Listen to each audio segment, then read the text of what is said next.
Wednesday afternoon in Austin, Texas, my campus shift ended with me wiping down a counter and punching out. Walking back to my apartment, my phone buzzed with an email from the university portal.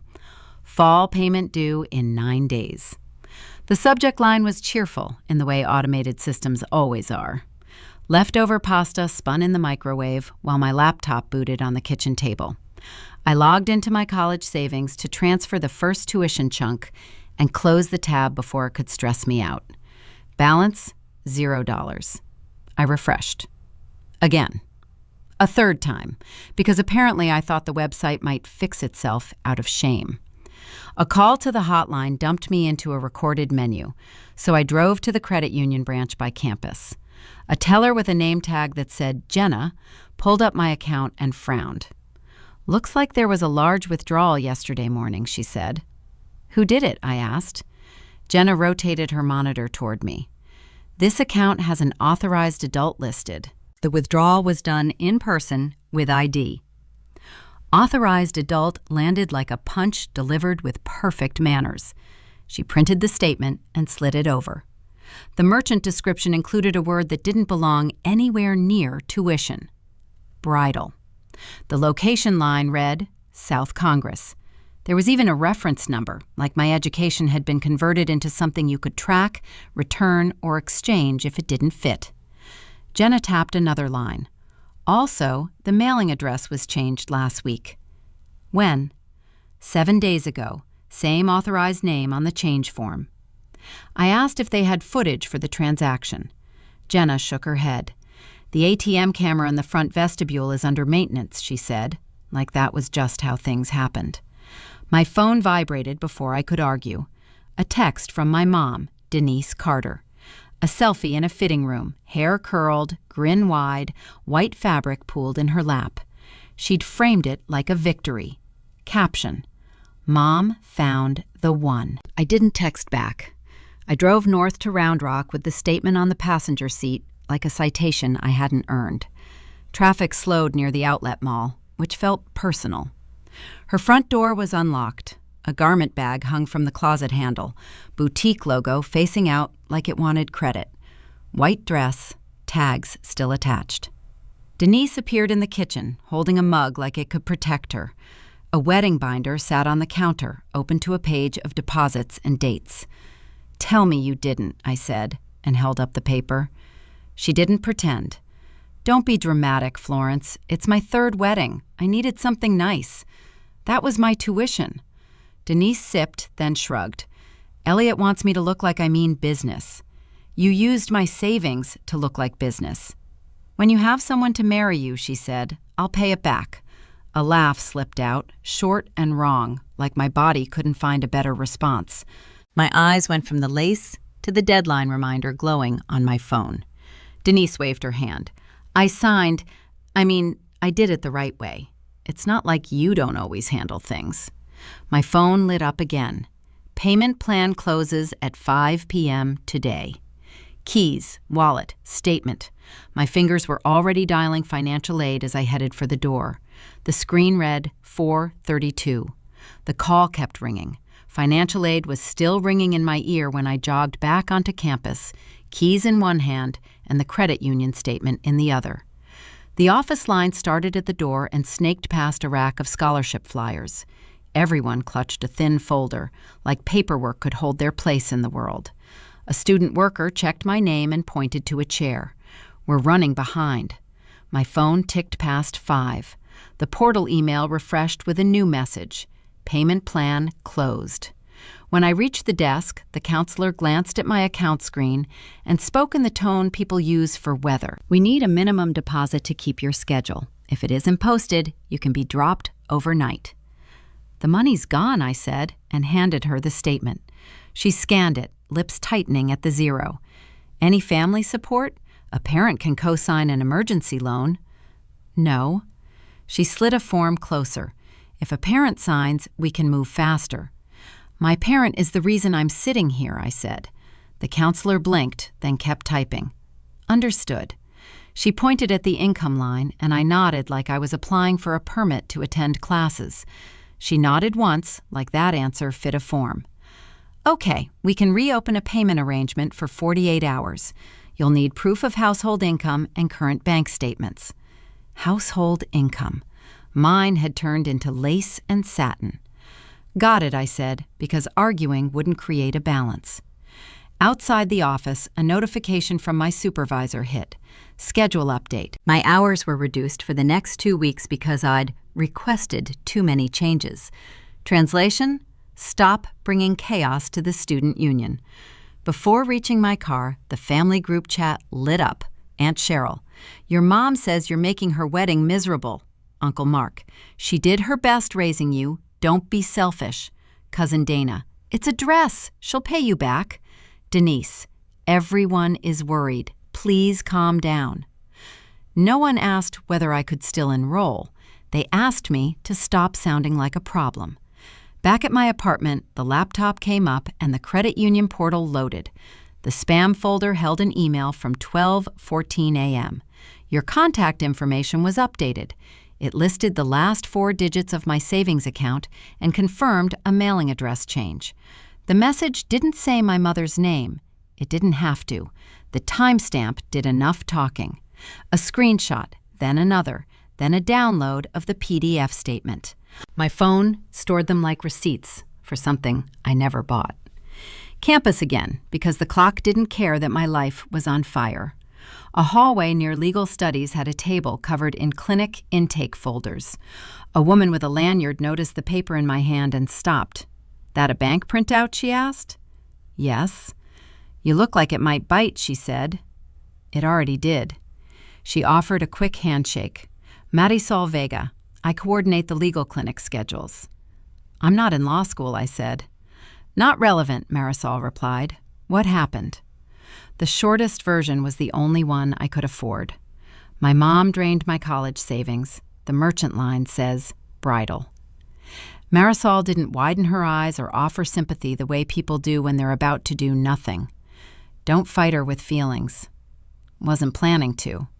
Good. Gather evidence, Marisol continued. Statements, address change notices, every email with a date and time.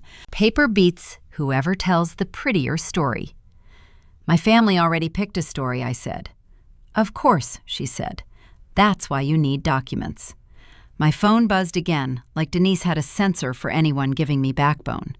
A link arrived with a professional-sounding title. Acknowledgement of Family Loan. Her text followed. Sign this so it's easier with the bank. You sign it, then I help you. The page opened to an electronic signature box. My name sat above it, neat and ready, as if all this needed was my permission. In the parking lot, the statement rested on my lap, the 48-hour deadline sheet beside it. My finger hovered over sign when an incoming call from Marisol lit the screen. Marisol's name lit up my phone while my finger hovered over sign. Speaker went on and the page stayed open like a trap. Don't sign that, Marisol said. I'm staring at it, not agreeing to it, I said. Good. Bring the bank statement to the legal clinic. Copy room. 10 minutes. The call ended. I locked the screen and drove back across campus, then followed hallway signs until Marisol waved me through a staff door. She cleared space by the copier. Lay it out in order, she said. The portal loaded and a settings page did the talking. Account type, custodial savings, managed access. Authorized user, Denise Carter. Device history, profile updated from Denise's iPhone. Location, her zip code. Marisol tapped the line with a pen cap. That's your how, she said. A printout showed the address change, time-stamped 7 days earlier. The email alert sat in my spam folder at 12:14 a.m. like it had politely waited. She didn't wake up yesterday and panic, Marisol said. She planned. Transaction details expanded to a full business name, South Congress Bridal Boutique. The reference number ended in the same 4 digits as my account. Marisol let out a single, breathy laugh.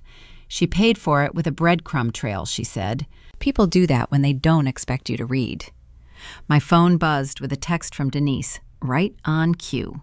Stop making me the villain. You're crossing my boundaries. My reply was one word. Okay. Marisol nodded. Save that. She had me open the e-sign link Denise sent. The properties showed it was created 2 days earlier, not today, with Denise's email listed as the sender. Marisol told me not to tap anything else again. That link is a leash, she said. If you sign, she calls it a loan. If you don't, she says you refused help. I asked about the footage for the ATM vestibule. Marisol shrugged. Maintenance is the world's alibi. She underlined the address change timestamp, then the spam alert, then Jenna's note about the missing footage. 3 things don't line up by accident, Marisol said. She didn't just take money. She set the story. The family group chat kept moving without me. Aunt Cheryl wrote that my mother was under so much stress. Uncle Mark asked if I was trying to sabotage her happiness. Denise answered with calm lines about love and how I'd always been cold. Marisol handed me an empty folder. Every message, every timestamp, she said. Print, screenshot, email it to yourself. Paper beats whoever tells the prettier story. So it became a checklist. Statements downloaded, device log captured, spam email saved, address change note added. Marisol wrote dates at the top of each page and handed the stack back. Now, personal documents, she said. My birth certificate and social security card are at my mom's, I said. Of course they are, Marisol replied. A drive north put me at Denise's house before dinner. A handwritten list sat on my dashboard. Birth certificate, social security card, passport. Voice memo was running in my pocket, screen dark. Denise opened the door and smiled like we were about to discuss groceries. The garment bag still hung by the closet, tags swinging. Hi, Flo, she said. Give me my documents, I said. Her smile thinned. Why are you being like this? I held up my phone with the email pulled up. Your contact info was updated from your device. Denise leaned back as if the screen had insulted her. Are you tracking me? She said. I'm reading, I said. She shifted to block the hall. Those papers are safer with me, Denise said. You lose things. I didn't lose my tuition, I said. Lower your voice, she snapped. Elliot will hear. The neighbors will hear. Then hand me my stuff, I said. She reached for my phone. It stayed with me. Denise pulled hers out. Leave, she said louder. I'm calling the police if you don't stop causing a scene. The siren arrived fast. A knock followed, firm and official. Denise opened the door first, posture set. A uniformed officer looked past her at the papers in my hand. Ma'am, he said, can you step outside? The officer's hand hovered near his radio as I stepped onto the porch. Denise stayed in the doorway, arms folded, like she was guarding a museum exhibit. He asked for my ID, then hers, then looked at the papers I'd managed to grab. My birth certificate wasn't in the stack, just a utility bill and a copy of my vaccination record. Ma'am, your mother says you were told to leave. I'm here for my documents. This is a civil matter. She doesn't have my permission to keep them. Denise's voice went soft. I keep them safe. She gets worked up. The officer stared at the doorframe, then at me, as if weighing how much paperwork I was worth. I'm issuing a trespass warning. If you return today, you can be cited. He held out a form and a pen. Signing it didn't admit guilt. It just documented that Denise wanted me gone. My name went on the line because refusing would only make the story louder. Denise watched the pen move like she'd won a round. Back at my car, a campus email popped up from my supervisor. We're pausing your shifts until this is resolved. HR doesn't like police contact. I read it twice, then once more with the trespass form still warm in my hand. The university portal updated before I even got back to campus. My schedule flashed, then emptied. Each class replaced by a blunt note, dropped for non-payment. A second email followed, politely informing me my enrollment was on hold. I showed up at the bursar window with the statement and the zero balance. The clerk scanned it and slid a printed notice through the slot. Your payment plan expired at 5, she said. If you can post the deposit today, we can reinstate classes. Otherwise, the drop stands. Today? I asked. She nodded, already calling the next student. Walking away, another email hit. confirmation that my campus job had been suspended pending review, effective immediately. Denise didn't wait long to capitalize. Her text arrived with a PDF attached. Family loan acknowledgement. The signature box displayed my typed name and a timestamp from the night I'd opened her link. Under it, a scribbled-looking e-signature sat where my actual hand had never been. See? You agreed. Stop acting like I stole from you. Minutes later, Aunt Cheryl forwarded the same PDF with a message. Why are you doing this to your mother? The file had become her shield, and my refusal to sign had been rewritten as consent. I drove to the legal clinic and found Marisol in the copy room again. She read the trespass warning, then the dropped classes email, then the PDF, and didn't ask how I felt. She's building a record. You walked into her house, so she turned it into a police report. You opened her link, so she turned it into a loan. Marisol pulled a legal pad toward me and started writing a checklist. Freeze your credit. Change every password. Turn on two-factor authentication that she can't touch. Move your accounts to a bank she doesn't know. And stop going alone to prove a point. She shoved a folder at me. If you want to win, pick the right place for evidence. Don't try to win in your mom's living room. The phrase landed harder than the trespass warning. My plan had been simple: show Denise the facts and force her to act like a normal parent. Instead, every confrontation handed her a new prop. Marisol pointed at the date on the PDF. This is why I said, don't sign, don't click, don't argue. She slid my screenshots back across the table. Now you file the right complaint with the right attachments. A computer terminal waited in the corner, already logged into the clinic's scanner software. A new folder went on the desktop, named with the date. Pages fed into the scanner one after another. Bank statements, the address change alert, the spam email, the trespass warning, the dropped classes notice. My phone screen reflected on the monitor as I pulled up the official complaint form. The cursor blinked over a button labeled Submit, and my hand hovered on the mouse. The law library smelled like toner and burnt coffee, and my table was disappearing under casebooks. My laptop had 2 tabs open, clinic intake and tuition balance, and neither of them ever stayed at 0 for long. A yellow highlighter streak ran across my fingers, the same color as the sticky note that said, Payment Plan, on the edge of my planner. My phone buzzed against the wood, then buzzed again, and the screen flashed, Denise Carter. Flo, thank God, she said.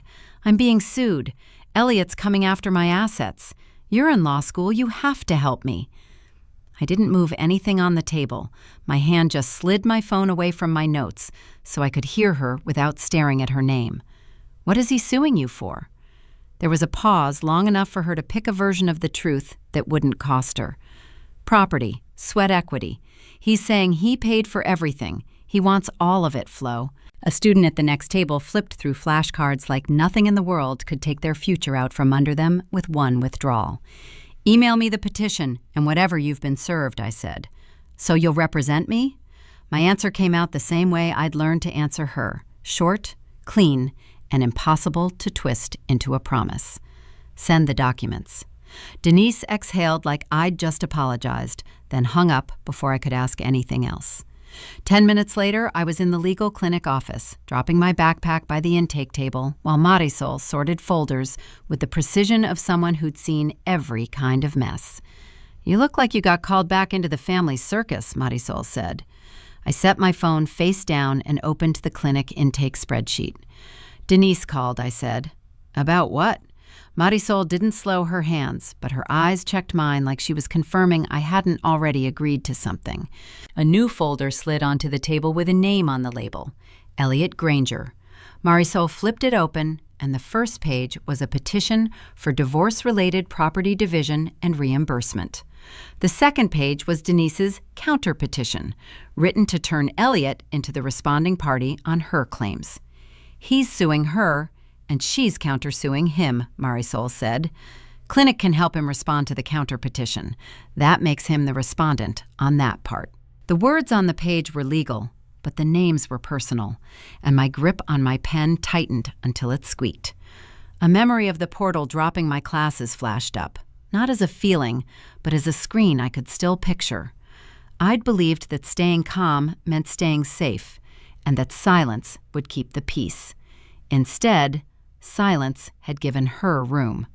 Marisol tapped a line in Elliot's petition. Claim reimbursement for separate funds used during marriage, she read. Follow the money. Everything has a path. My laptop cursor blinked in an email draft addressed to Professor Linda Cho, my clinic supervisor. I typed the conflict disclosure in plain language. No emotion, no adjectives, just facts. Denise was my mother. Elliot was her husband. The clinic had an intake from him, and my role would be limited to document management under supervision. Denise's email arrived while I was typing. Subject line in all caps, urgent. I didn't open it. The message preview showed a court cause number and a scanned signature block, enough to tell me she'd already hired someone. I switched my phone to Do Not Disturb and slid it under the folder. The draft to Professor Cho got a subject, Conflict Disclosure, Denise Carter Matter. My hand clicked Save, then hovered over Send. My fingers hesitated over the keyboard anyway, because the cost was clear even without spelling it out. Helping Elliot answer her counter-petition could strip away the story Denise had built, and I could already hear my relatives choosing their side again. Marisol pushed a blank intake form toward me. You don't have to like it, she said. You just have to do it correctly. The clinic door opened and voices from the waiting area drifted in. Intake starts now, Flo, Marisol called. Marisol waited until the waiting room cleared, then rolled the file cart into the clinic copy room. Colored folders covered the table, blue for Elliot's petition, red for Denise's counter-petition, green for bank records. Sort by date, Marisol said, not by who's louder. A discovery packet from the credit union came in. The log listed an address change 7 days before the withdrawal and an authentication change the same night. Device, Denise's iPhone. Location, her zip code. The next morning, the withdrawal was done in person with ID. Marisol pointed at the authentication line. She didn't panic, she said. She prepped. The log included a note about the ATM vestibule camera. Maintenance ticket, opened the day before the withdrawal and closed 2 days later. Denise had called the branch that week, asking whether footage was kept. The bank wrote that it could not be recovered. The family loan acknowledgement Denise had pushed at me a year earlier appeared in her exhibits, presented as proof I'd accepted the withdrawal as a loan. Behind it was the trespass warning from her porch, offered to paint me as a problem. Professor Linda Cho stepped into the small meeting room. Florence, you're limited to paperwork, she said. No witness contact, no direct communication with either party. I'm not counsel, I said. Her attorney filed a motion anyway, Professor Cho replied. They're alleging you're retaliating against your mother. The motion was neat and brutal. Conflict, vendetta, emotional bias. It didn't argue facts. It argued that anything I touched should be doubted. Marisol called the South Congress Bridal Boutique again. The manager answered, tense. I can't verify anything, the woman said. Our owner doesn't want to get dragged in. It's a receipt, Marisol said. We're not asking for an opinion. Still no, the manager said, then hung up. Marisol wrote, witness withdrew on a sticky note and slapped it on the folder. Bank statements showed the dress wasn't the only charge. Within days of the withdrawal were payments to a venue, a florist, and a short-term rental. The spending created a timeline that matched the wedding calendar in Denise's own binder. Elliot's petition included a claim for reimbursement of separate funds used during marriage. Denise's counter-petition argued the spending was part of the marital lifestyle. The wedding, the photos, the vendors. Each payment was a peg in that argument. My phone buzzed. A text from Denise. If you stand with him, you don't have a mother. I put the phone face down. An email from Denise's attorney landed in Professor Cho's inbox and got forwarded to Marisol. One line dismissed my screenshot of the bank's address change alert as not authenticated because I'd collected it myself and couldn't prove chain of custody. I looked at Marisol. Is there a legal way to lock this down? Yes, she said. Certified records from the bank, sworn declarations, and if the boutique won't talk, we need a physical link. Like what? Like the dress, Marisol said. Anything in the garment bag, the receipt, the tag, and messages where she admits what she did. Denise had asked me to store that dress after the wedding because her closet was too cramped. Later, she demanded it back, accusing me of keeping it from her. If the bag still existed at her house, it would be in the shed where she kept holiday bins and spare chairs. Marisol drafted a short demand letter for my personal documents and any property of mine still at Denise's. She added that I would retrieve items from the exterior storage shed only. That evening, I drove to Round Rock and stopped at the curb. The shed sat along the side of the house, reachable without going to the front door. My list was clipped to the letter. The recorder on my phone was running. Denise's voice carried from the kitchen. "What are you doing out there?" The key she'd once given me still fit. The lock turned. The shed door opened, and a long white garment bag hung from a hook. I pulled the zipper down. Lace showed, still folded, still tagged. Behind me, Denise said, flat and sharp, "What do you think you're doing with that?" The Travis County garage was already open when Marisol and I rolled in before 7. She parked, checked the time, and handed me a folder thick enough to bruise a toe. "Don't talk much," she said. "Let the paperwork talk." A dark coat covered most of the dress, but lace still showed at the cuffs when I grabbed my bag. In the elevator, Marisol eyed the hem peeking out. "You sure?" Sure enough. Security was the usual belt, bins, questions. The guard scanned my ID, then looked from my coat to my shoes. Court appearance or... Court appearance. His gaze dropped again, lingering. "That a wedding dress?" I slid the hearing notice across the counter. "My family's dress code is a little extreme." He didn't laugh. He just waved us through like he'd seen worse, which in that building was probably true. Professor Cho met us in the hallway outside the courtroom. She didn't comment on the dress. She checked my name on the witness list and adjusted her glasses. "You are not arguing," she said. "Understood," I said. "You answer what you're asked, nothing extra." Elliot's attorney, a tired man with a neat tie, nodded at the folders. He'd been the one to subpoena the certified bank records and the log of Denise's address change. My job had been to make sure every page matched its exhibit sticker and every sticker matched the index. We filed in. Denise sat at the respondent's table with her lawyer. Her hair was done, makeup fresh, posture practiced. The moment her eyes landed on me, her smile twitched, then returned like a mask snapped back into place. Judge Ramirez called the case and got right to it. Elliot's attorney offered the timeline first: withdrawal date, vendor payments, deposits. He handed up the bank's certified statements and the device log showing the profile update from Denise's phone. Denise's lawyer stood. "Objection. This is harassment by a disgruntled child." Judge Ramirez didn't look up. "Counsel, address the document, not the person."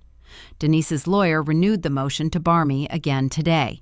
"Conflict," he said. "She's here to humiliate her mother." Judge Ramirez glanced at the witness list. "She's not counsel," he said. "She's a fact witness." Motion denied.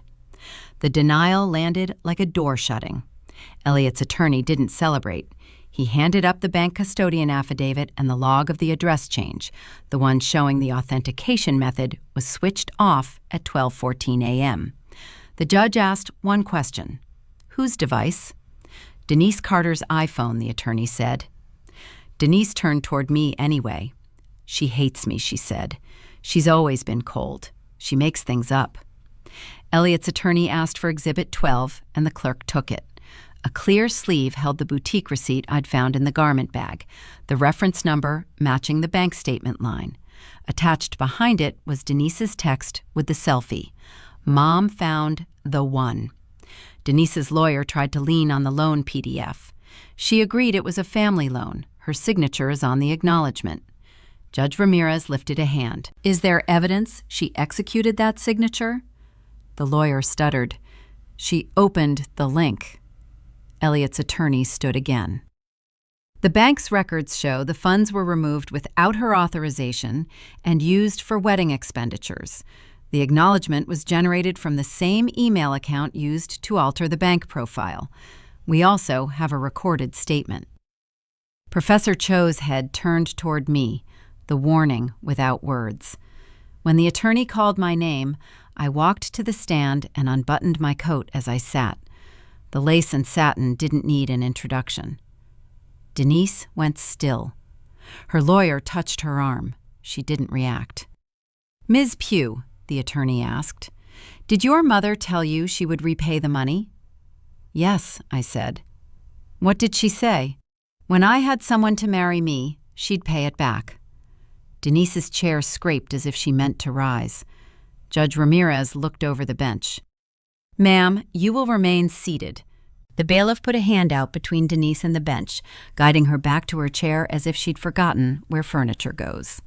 Judge Ramirez kept reading dates and amounts. Denise's lawyer whispered fast. Elliot's attorney didn't look up. Marisol squeezed my elbow once. I sat still and listened. Outside the courtroom, the clerk handed Denise a stack to sign for service and compliance. Her pen shook, then dug in harder like force could change ink. Her lawyer leaned close. "You have to initial here." Denise stared at the line, blinked twice, and scratched her initials anyway, right there. Elliot stood with his attorney near the water fountain, receiving quiet instructions and a printed schedule for reimbursement.